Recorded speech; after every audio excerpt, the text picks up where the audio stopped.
So we close the magnetic spectrum, many pictures. And here in the base picture, there are many pictures you can find by research, but of the Hana-Guen. But at the bottom, it's actually two alternately opposite rotating cylinders, which are spinning the mercury vortex in that figure. And then it's highly pressurized, and it is highly DC biased volt. And if you understood the physics, you see, it is a top military secret how a vortex makes gravity, but you can't understand how your mind works unless you know how a vortex makes gravity, which is how it gets under people. So yes, it's a military secret that a vortex makes gravity. Oh, by the way, you can't understand the mind unless you know that military secret, because your mind is the same kind of vortex. Choosing compassion carefully aligns the magnetic field donuts around the heart, and so that nest donuts. So just to visualize that and why it's the Holy Grail, I'm sure everyone here has seen our favorite movies before.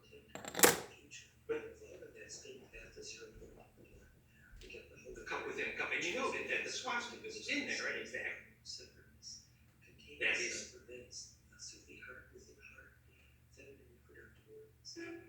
This is a gravity maker, and it's in the blood. And if you zoom in, you see the swastika there. So it actually is a magnetic magnet. And you see the Golden ratio in the Mandelbrot set. And if you take the simple sine wave in 3D and nest by Golden ratio, you get the perfect flame. So you see now we say the reason you're talking about dodecahedron cosine is because you're talking about wave and cosine sine. Still like that. These animations I made thanks to fancy equipment that Jörg helped us with when I set up the video that became Gaia TV. I was having lots of fun with our software. So this is the model of the dodecastellation and the intricate gravity wave. And this is the dodeca arrangement of masses in the universe. And non-destructive charge collapse. Perfectly modeled. And the only way a soap bubble will change scale or change ratio, and it really sucks. So this is some of the papers the physicist Andre Linde had agreed how fractality causes gravity, and El Nashi on the website of El Nashi, the husband discovered here, you're right, he's a hero, I know. He became so controversial that really he was optimistic. Great. And the Lie groups of the Golden ratio. And so the Lie group symmetries, it's actually E8 that predicted all the particles called the Golden ratio. And it was El Nashi who actually showed that the E8 geometry that Garrett Lisi showed predicted all the subatomic particles, that the E8 is actually so you and I agree on that. So here's the top-down view. When you're visualizing accurately how you're going to make gravity and capacitor, I'm going to show you pictures of capacitors doing this in a minute. But you see what happens is the phase velocities are adding and multiplying recursive using Golden ratio. And so not just the wavelengths, but the phase velocities, and that's producing acceleration of charge towards center of the clock. And that acceleration of charge approach towards center, affecting wave collapse, is named gravity. So the acceleration towards center is produced from compression, only when that compression is over. That's gravity. I talked about this in the previous lecture. This is just the history of the fingerprint of Golden ratio being all over hydrogen. Thank you, Oscar, which was a precedent to my work on showing that not only were the Golden ratio and the hydrogen ratio between the shells, but the distance to center, that was my addition to that picture of hydrogen. I discovered that if you go by the plot by Golden ratio, you got these radii, that was new information, proving that right to center, hydrogen is fractal based on Golden ratio. Therefore, more detail on how hydrogen may gravity. And by extrapolation, the rest of the atomic table that we have subshells are dodecahedral, so you can see how atoms do Golden ratio and therefore have gravity. We have no pictures. So we have many pictures and graphics about how self-similarity causes gravity, the classic conversations. When Valerie was watching her saint and teacher float, and she floated because she paid her debt to gravity. She made more gravity than the earth underneath her because she became more fractal. And she actually looked at my bumpers and her chip differently. Okay? So what's happening in the microtubule, the charge collapse, becomes a massive body-wide phenomena, and you make your own gravity. There's That's very significant. And so, indeed, why Kepler was right that the solar system's geometry is a nest of platonic solids, because the nest of platonic solids requires golden ratio, and that's why gravity can operate. Isn't that interesting that even when the clairvoyants looked at the Anu heart of the sun and saw the same symmetry in the human heart muscle and the same symmetry in the heart of hydrogen, they always saw the same slip knot, 7 spin, 5 spin, the 7 spin being tetracubic, and the 5 spin being Newtonian cosine. Precisely what the atomic table is. So the atomic table is testing. So this is why atoms make gravity, because not only is the nucleus, all the nuclear hadrons, tetracubic, octa, ecosa, 21st Century Magazine, and the famous work of chemist, but also the electron shells, S is in the middle, toroidal, I squared, tetracubic, and then the dodecan. DFs of orbital 10, 14 electron size, 7 pair, dodecacosa, for carbon. So you get that whole charge collapse perfected is what enables atoms to make gravity, because the atomic table is a stellation of platonics, because that's the only way you make golden ratio and naval collapse. That's why there is gravity in the atomic table right there. And the clairvoyants taught your children how to, when you go to your chemistry class, your chemistry teacher must show you this so that you can actually visualize atoms making gravity, and the clairvoyants saw it. But it's really sad for chemistry teachers. They haven't got there yet, because the kids can't be psychokinetic until they can visualize it. So I want to get to more pictures of the technology here. We discussed this. Thank you to Tooth van Guven. Here's our early approximations that golden ratio was the maximum constructive interference for waves. Conversely, octaves are maximum destructive interference for waves. That's why tetracubic structures isolate charge, and dodecacosa structures implode charge. It's not that one is good and the other is evil. It's simply that if you want to isolate charge in a cubic structure, ice, for example. Whereas if you want to implode charge in the distribution, use golden ratio, everything is protein. Here's the seam tracking golden ratio in all of the major interstellar constructs, golden ratio, geometry, university, and this is just briefly to say, here is how DNA makes that golden ratio charge implosion, and therefore accelerates the longitudinal out the zipper hydrogen of the center of the DNA helix, making gravity and initiating DNA radio. Is because of this recursive braiding in DNA that the long wave is embedded in short. Remember, the more broad spectral golden ratio phase conjugation, more coherent the longitudinal wave, therefore, the farther the DNA radio reaches and makes gravity. We talk about embedding or nesting. So when physics talks about entanglement, making possible action at a distance, think golden ratio phase conjugation, breaking that compatibility, DNA turning inside out recursively, toroidally, and making its own distribution. And so you have the photomicrographs of toroidal DNA. This is a hydrogen Kansas work from the last conversation. So we showed these pictures yesterday. The path of hydrogen radio on the plug. This is Elizabeth Donovan holding one of our hydrolysis devices again with our pictures from the lab. This is the wrong slideshow. Okay. So what I did want to show was this. So in that lab, this is the first time we displayed on the spectrum analyzer a wave collapse harmonic series in golden ratio proportion. So suddenly the spectrum analyzer is showing heterodyny based on golden ratio and not an octave. Hello. that's fusion enabled. And that's what you need to create the longitudinal wave, which actually is octave hydrogen. So all these, the latest conversation about carbon nanostructures enabling, and now later we talk about rotating carbon nano to make gravity, you get it here. And this is here, Lisi A is talking about that.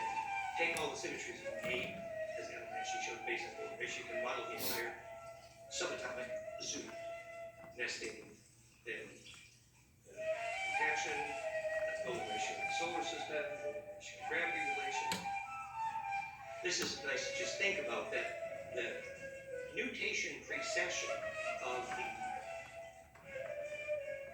equatorial plane of the Earth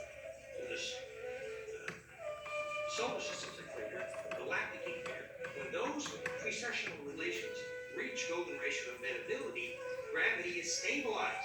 There's reasons why the local rotation has to embed by golden ratio in stellar rotations for gravity stability to exist.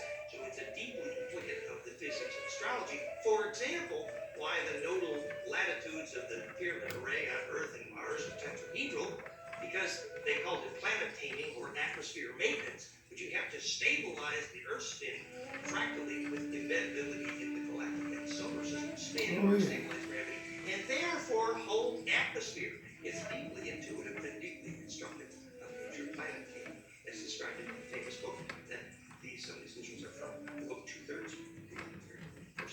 So now, Roger, here we are. This was your question. How do you make gravity? So this is now credit Elizabeth Donovan from book Glimpses of Epiphany, which you can see a major part of this thanks to Elizabeth Donovan at our website on gravity, fractalfield.com/propulsion.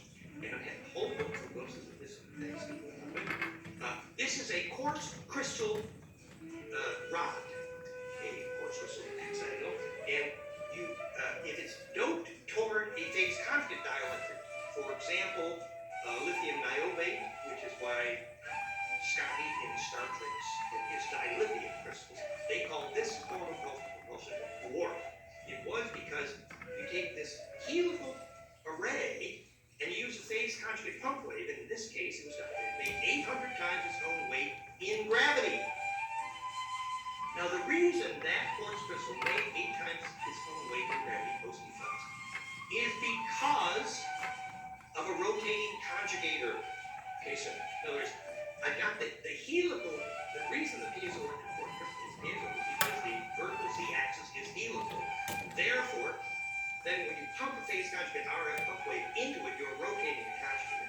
This was called warp power in Star Trek. So there's more on this here. Those are the many pictures. But I just want to give you a background, a flavor for you rotate a conjugator, get gravity, and you see, if you do this with enough plasma density, then you carry your own inertial field with you, and you can make right turns at 1,000 miles an hour, no problem. And you disobey Einstein's laws about taking infinite power with the speed of light wrong. So I'm suggesting, and this is Elizabeth Duncan's more recent website, in which she has worked, and Elizabeth Duncan is with us in this kind of series, old friend and teacher. So we'll say more. But the point is that rotating conjugator makes gravity, warp power. This is an example. It's practical, measurable, and close to the This is an introduction that maybe we should cover. The more simple one was called impulse power in Star Trek. Impulse power is basically vortex propulsion.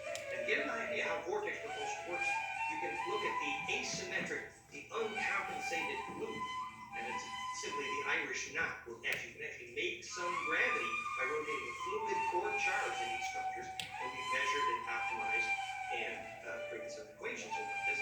But this is I wouldn't call it an efficient way of taking gravity, but it's instructive to the physics. Again, all at propulsion, and definitely this is credited to Donovan. So he and I, in the backyard, hooking up our $1,000 pump in order to get enough inertia and measure the propulsion. And by the way, we learned later that our friends did this with an aquarium pump instead of a $1,000 pump because they dope the liquid.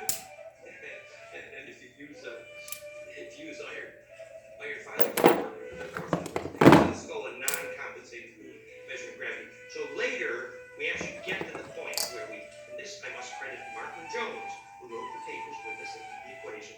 So if you take that spiral on the torus in Schauberger, in the Mercury vortex in Panabu, Vimana, and you optimize the translation of vorticity in that spiral, you can actually predict by equation, and again, credit Martin Jones working with us, you can predict in advance what geometry of that spiral equation, whether it's fluid or magnetic, whether the vortex is fluid or magnetic, either way you can predict which geometry by radii will optimize translation of vorticity, and hence the amount of gravity you make propulsion. And this is the output of some of Martin Jones' equations showing here's the sweet spot right there. So the ratio of the inner turn to the outer turn predicts when the vortex implodes. this is not a mystery. You can actually look at the top of his head.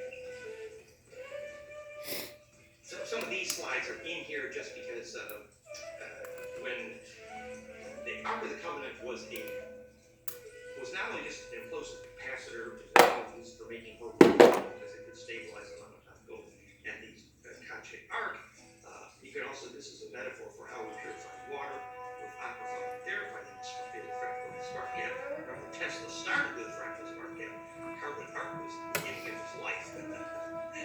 So, but also this was called in ancient days, it was called the mono machine, the transportable one with the tanks. Well, there was a certain showbread which distilled this sulfur, which made the gold edible. And that's indirectly related to this conversation because the gold powder is part of the nanomaterial which you rotate to make a conjugator. So, in fact, this is a conjugator. And not only did the Ark of the Covenant, the original purpose for the Syrians was to reduce radioactivity, which it did well in those acids, even cashews, reducing radioactivity in those acids, nanomaterials. But it was a gravity maker. And so, some of those pictures, translation of vorticity, and making the point that, oh, your heart muscle is doing the same thing. You make your own gravity instead of the vortex with flames that are the original alphabet of the heart, and our work on vorticity, the original alphabet, and so they have the ancient sacred alphabets were about this principle of gravity making. Okay. So let's see, we're in slide 32. I wanted to go here about the LIGO. So the point I'm making is that instead of measuring gravity waves by the slight change in mass/gravitational contraction between two remote objects, to measure when the star explosion light years away happened, which does connect faster than light in some occasions, it's better to use a 25-cent capacitor. Once you understand that gravity wave is in fact a longitudinal wave, and there's a way to pick up longitudinal waves by an array of capacitors. And this relates directly to our discussion about Einstein saying the concept of dark matter is fundamentally a mistake. That if you look back here is the picture proving the arrangement of masses in the universe is known as ecosin, namely conjugate recursion. So at these centers of gravity, fitting Golden ratio conjugate recursion, there will be more gravity. So in fact, when physicists say we got way too much gravity in the universe and mass that's here, therefore there must be something else, let's call it dark matter. No, thank you. No, let's call it the symmetry which makes extra gravity, and dump this stupid idea of dark matter. So there is no evidence of the existing of dark matter. The only evidence is we got too much gravity to go around. And the reason we have too much gravity to go around is because masses are arranged in a fractal. Hello. Other examples of gravity maker, implosive capacitance make gravity, and bounces around, and got there. And this is an example of a gravity maker, a jet tower as implosive capacitance. It's literally a plasma projector, and so the reason the jet and the Jedi is want to project their plasma. These are gravity makers. If you want to be a Jedi, you must want to make gravity. Making gravity is a political statement, just like growing a garden. So these are arrays of capacitors which have amazing qualities. Implosive capacitance is so fun, and it's not even expensive to play with this. And implosive capacitance is a political taboo because it could make you independent. You could have your own body published. Oh, that's the definition of politics. This is a picture of a cone which is about 3 feet tall from the top. And if you place the capacitors on the cone in fractality, you could make gravity. These are examples of capacitive rays from a warp drive engine. These are some of the experiments of phase constant electrics and floating gravity. Okay, so now I think that's the evidence section. We talked about the devices here. We don't need to talk about the floating rays. This is our research in phase conjugate magnetics, which is another introduction. These are 3,000 Gauss magnets in the ecosin. Very unusual qualities. And here is Elizabeth Rauscher's power spectrum of the magnetic field that reduces pain measurably. And here I applied my equation, very top in red, and showed the main harmonics of the phase contractions that reduce pain in her FPA trials. In fact, were golden ratio applied, my discovery, and this is when she thanked me for inventing phase contract magnetics. I showed her this one from Elizabeth Rauscher, who said with us, who worked with us for many years, including with Jean-Paul Viverdi. So this massive is electric forming forces and gravity informing forces. So you see how the geometry of gravity is critical to making a seed germ. It's because if it's not centripetal, it's dead. If the seed can't suck, it cannot attract its first nutrient. It won't germinate. So etheric formative working forces are implosive capacitance. That introduces beautifully what Paul spoke about why Verify is so good for seafood. Paul didn't even talk about the fact that I had this drastic, excited phone call from this marijuana grower in Western Canada saying, I've been sampling my seeds with the Verify, and I'm going to keep this a secret because my hemp growth is 300 to 500%. and I'm begging for formal reports. He says, no, this is going to be a secret. But you see, later we find out that actually pyramid arrays, one of the major reasons for making them in stone circles was to make the implosive capacity to cause the seed to grow. It's also about projecting the lure of lucid dream, but it's about making the seed grow. So that gravity, which is implosive, is so fertile because it actually feeds the consciousness of the seed. And that enables the seed to participate. So I'm sure Roger wanted me to talk about, well, how do we commercialize this? Was that a question, Roger? You got 60 seconds to commercialize. Well, every government on the planet is trying to steal this. Every government on the planet is willing to kill the steal this. Let's be clear. Hello, every government on the planet. But yet, at the same time, they know that rotating contributors make every other form of energy and propulsion on this planet look like the Stone Age. And, we have partners in the story. But point being that once you start with the basics, showing how implosive capacity, and they're using implosive capacitance on the edges of the wings to make the aircraft fly faster. Actually, Roger was involved in those technologies. Implosion on the tip of the wing to create gravity in the wing. Well, that's actually being done with capacitance on wing tips in the advanced military. But if you have the equations for how implosive capacitance creates gravity, you can do that much more rapidly and much more efficiently. However, the reason we're having this conversation in a spiritual context is because when you do the remote viewing, the astral travel, lucid dreaming, the travel verified evidence of things for lucid dreaming, you are doing propulsion to accelerate your longitudinal projection, your Kesjon body, through the speed of light into inhabiting that array. So once you understand what enables your aura to implode and presently eject, you can do this more intelligently. You can understand that your lucid dream is going to be better here if you were in a magnetic crossfire. Lucid dream is going to be better if you sang the song of that song, which is a frequency signature. All the physics of action in this. So we're laying the groundwork for a future set of projects about fractal gravitational propulsion. But the real advanced work in this regard will come when we have more high-level people involved. And those people are with us. And we're just waiting for action. We have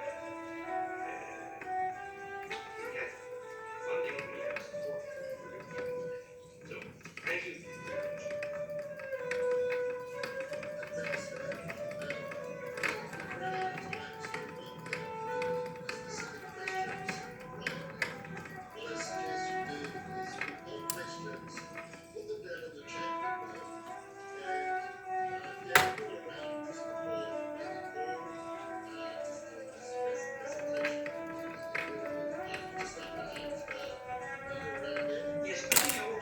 It'll be about 3 or 4 hours before sleep here, but there's yes.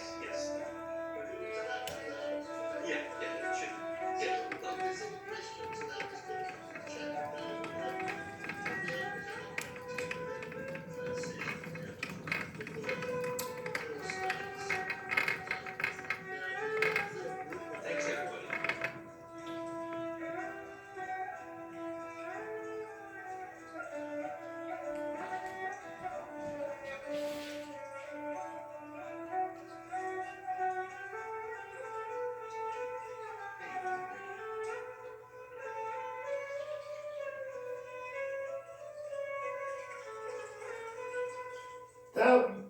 we were just listening to, that was superliminal propulsion, longitudinal wave, fractal gravity, and fractal physics consciousness applied by Dan Winter.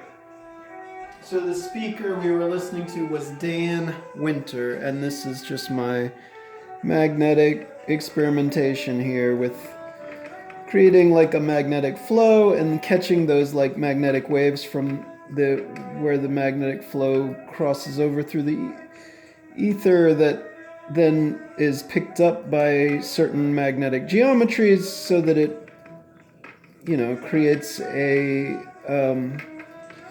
quantum entanglement, which then creates the torque that spins it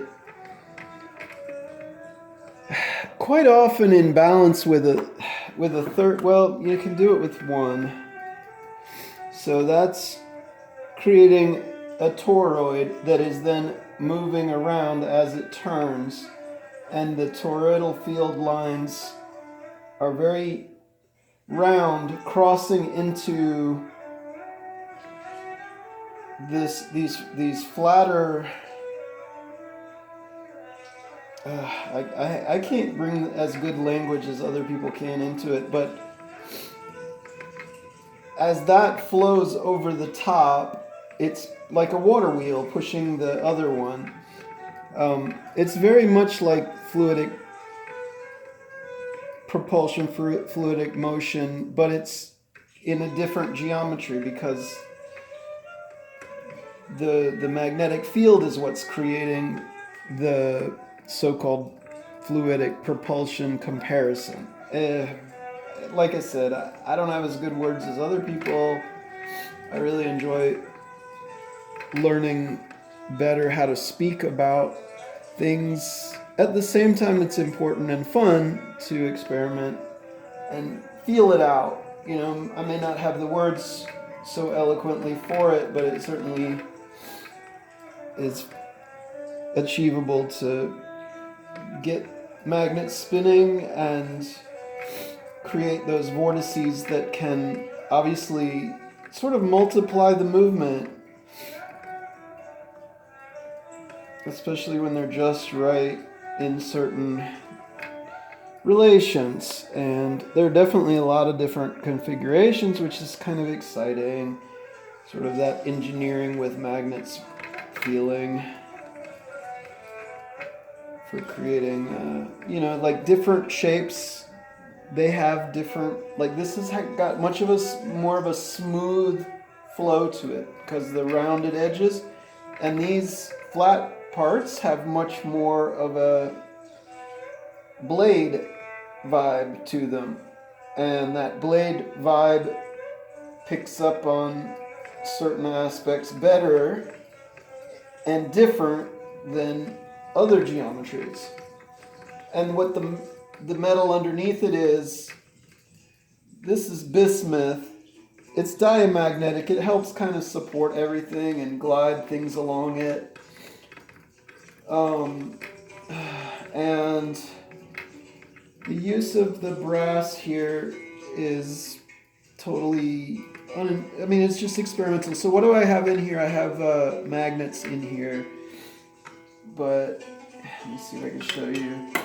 Whew. Oh, that's so interesting. So why does that spin like that? It spins like that because it's on a diamagnetic surface. The bismuth is diamagnetic. And so it's kind of like ice skating. It doesn't... there's no friction on or very little friction on the magnets because it's pushing back against the magnetism. So diamagnetic, it doesn't allow the magnetic field lines to penetrate its mass. It pushes back on them.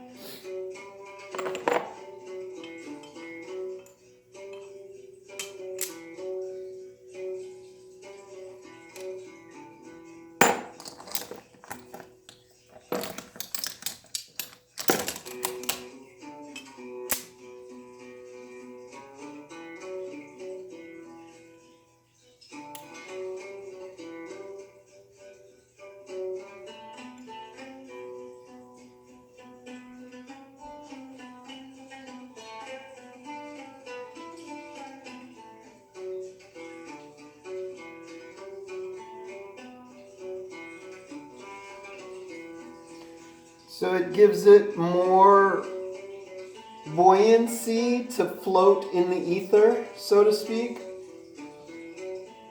rather than sink down into it. Because there's two opposing. One is, that magnetism, and the other is diamagnetic. It's hard to speak about these things in many ways because so much of what we were taught in school is actually false. And that language clouds a lot of the more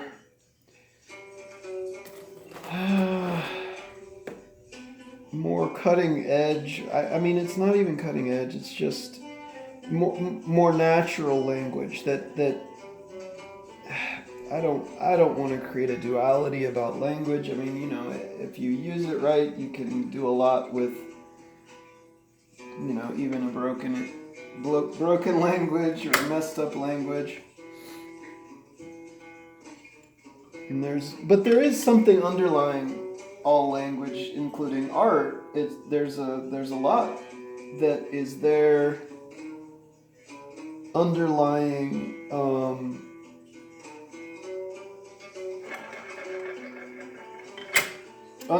the experience that can be translated in many different forms or shapes, whether it's a written language or visual language. But yeah, it's fun to play with magnets. So this one, it pulls it up. It's like it wants to go up, but then at the bottom it wants to go down, and that's because